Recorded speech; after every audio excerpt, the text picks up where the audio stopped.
Hi, I hope you're all doing well. I'm going to get right into this video because there's a lot of information to cover. I've had some people ask me about the 7-round inserts that I sell and how they work, and I've probably heard every possible problem that can happen along the way. So I'm going to try to address them from A to Z. One is the instructions that are in there are pretty handy. There's been an older video that touches on them.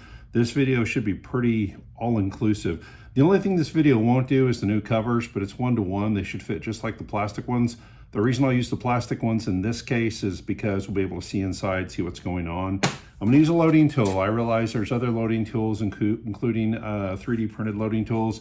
One person told me my stuff didn't work because it wouldn't fit in the loading tool, and come to find out it was a 3D printed one with a different size hole. This was made so that it could work on Terminator mags, BW S45 mags, BW S357 mags. So this works on a variety of mags, and it does work well. So if your CNC or your 3D printed one doesn't work, I don't know what to tell you. First, the springs. I've had people tell me that they had to drill these out. Maybe. There are at least 2 and maybe more types of springs out there. When I was drilling them all out, some people told me there was too big a hole. When I wasn't drilling any of them out, people told me they had to drill it out sometimes. Because there's a wide variety of springs out there, if I know the diameter, for instance, these are brand new springs, they come in at 0.043 of an inch, or if I switch over to millimeters, 1.09 inches.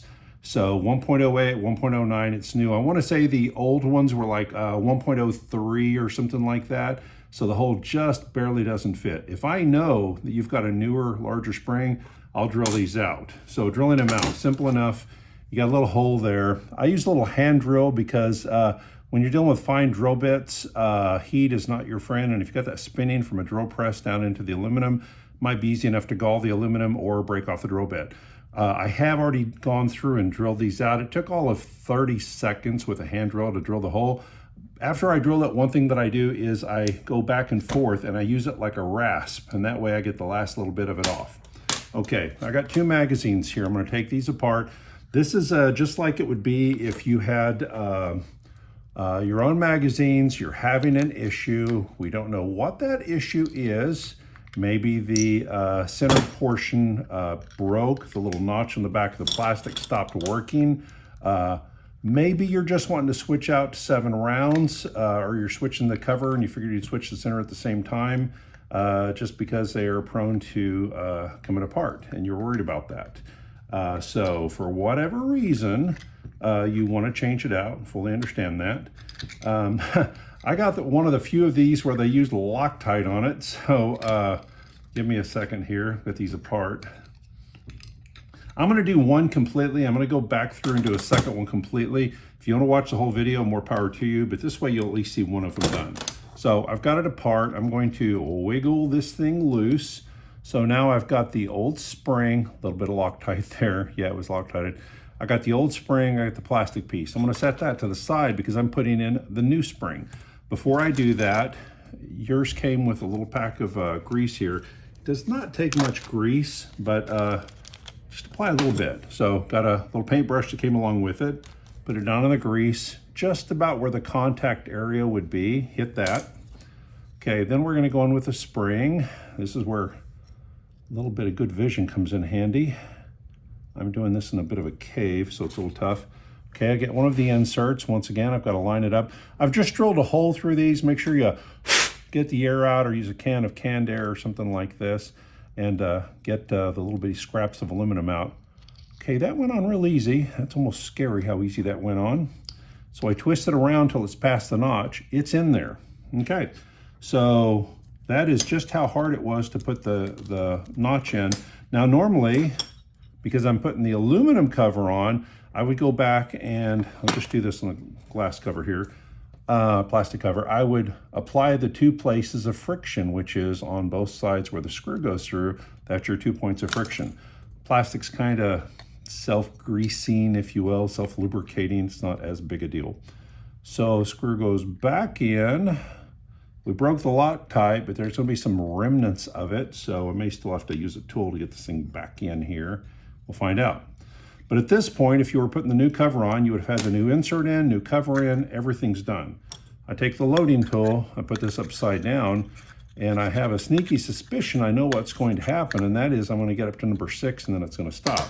So I'm going to bring a pellet over here and I'm going to go 1, 2, 3, 4, 5, 6. I got almost all the way to 7, but I'm going to stop there. I would have to force it, and I don't really want to force it. What I'm going to do here in a second isn't forcing the spring. It's more of like giving it a little bit of a workout. So I've got it at number 6.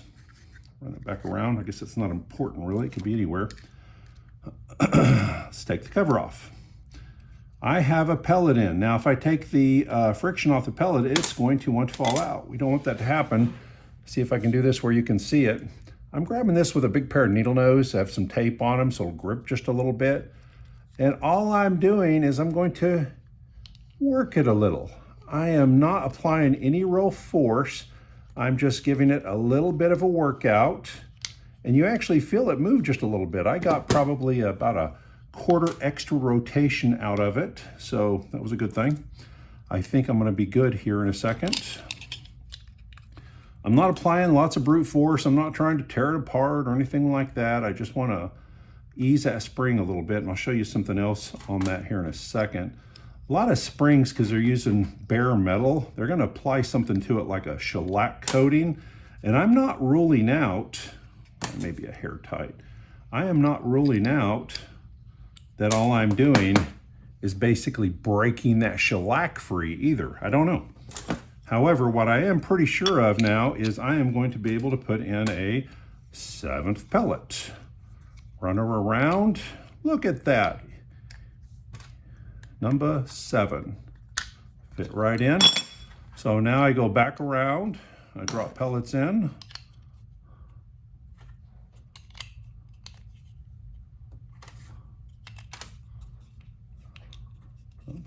Get it down enough there. You can actually turn the thing. Pellet and pellet. So now I have 7. So 7 pellets, relock that sucker. 7 pellets in the magazine, ready to go. Have some fun. So if you wanted to know how it works, that's it. You can stop there and go watch TV or whatever, but I am going to go ahead and do it a second time for those who want to see the process one more time. I'm here to tell you the process is going to be pretty much identical. The one thing I will tell you is the loader comes in handy, and if you don't have the money to buy one, don't. Take the cover. Let me get this cover off here and show you just what you can do. Person could have their own cover. If they're just a little bit of a do-it-yourselfer, you can have a cover in probably 30 minutes or less for a little bit of work. You may even be able to do it with stuff from right around the house.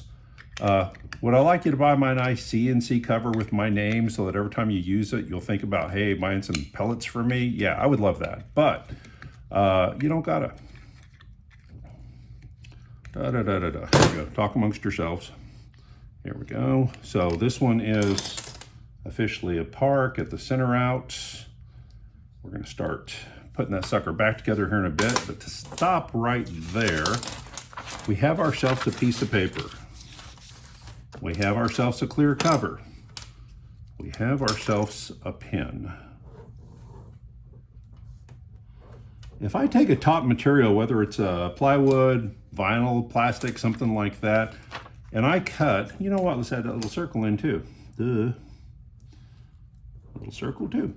If I were to cut this section out of it and try to keep that little circle intact, and then this top piece will now have a cutout that looks just like this, and it'll be about, oh, say that thick. Take that to a piece of wood, glue it to a piece of wood, nail it to a piece of wood, whatever you gotta do in that little circle, recenter it, maybe set this down in the hole, recenter the plastic piece there, glue it, or run a screw in, whatever. Then you've just built one of your own one of these. So if you don't wanna buy one, build one, you know, whatever. And that way you have a loading tool, because it's gonna make life a lot easier to put these things together. So, second one, same thing, a little bit of grease, grease the contact area, spring, get the spring in there.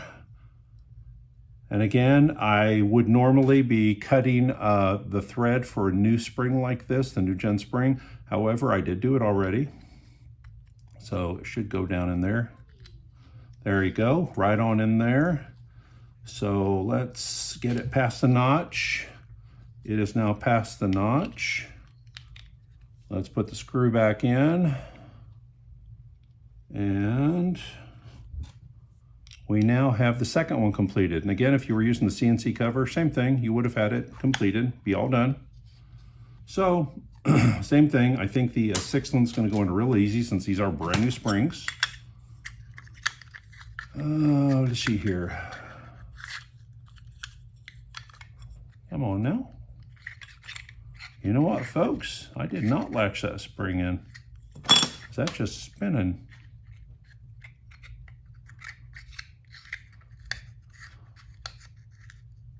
What in the heck?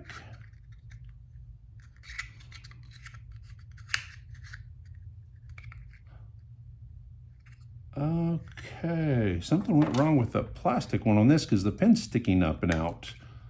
So let's push that pin down in there. That was not me, that's manufacturer error there. So now it should spin it.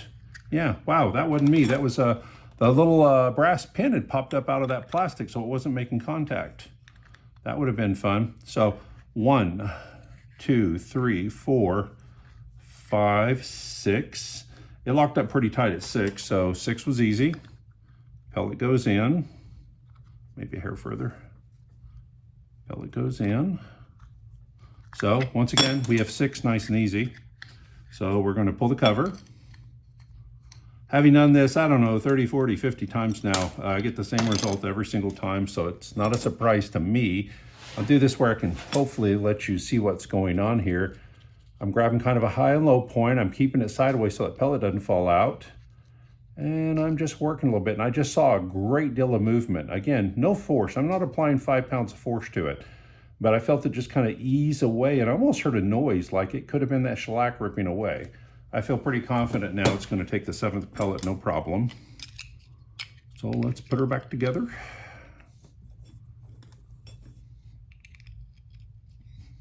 I do still have some of these in 8 round 2. The only thing is you don't have a safety at that point. You have to count to 8, because if you're low in air and shoot too many rounds, you could go full auto on it. I don't think I even list them anymore, but if a person asks, I'll be happy to send those. So now 7, easy peasy, went right in there. So now 7 is done. So I went from having a mag that would not take that 7th round to one that easily took it, not by stretching and breaking the spring, but by just working it a little bit. Basically, just giving it just a little bit of movement back and forth, not much pressure, probably less than 5 pounds. And then I've got 2 complete mags holding 7 rounds. And again, if you don't want to buy a loading tool, I fully understand, but it's so easy to build one, probably 30 minutes and some basic hand tools and you could do it. I hope I covered every aspect of building out these mags. However, if you have any questions, please let me know and I'll be happy to answer. Y'all have a good day. Take care.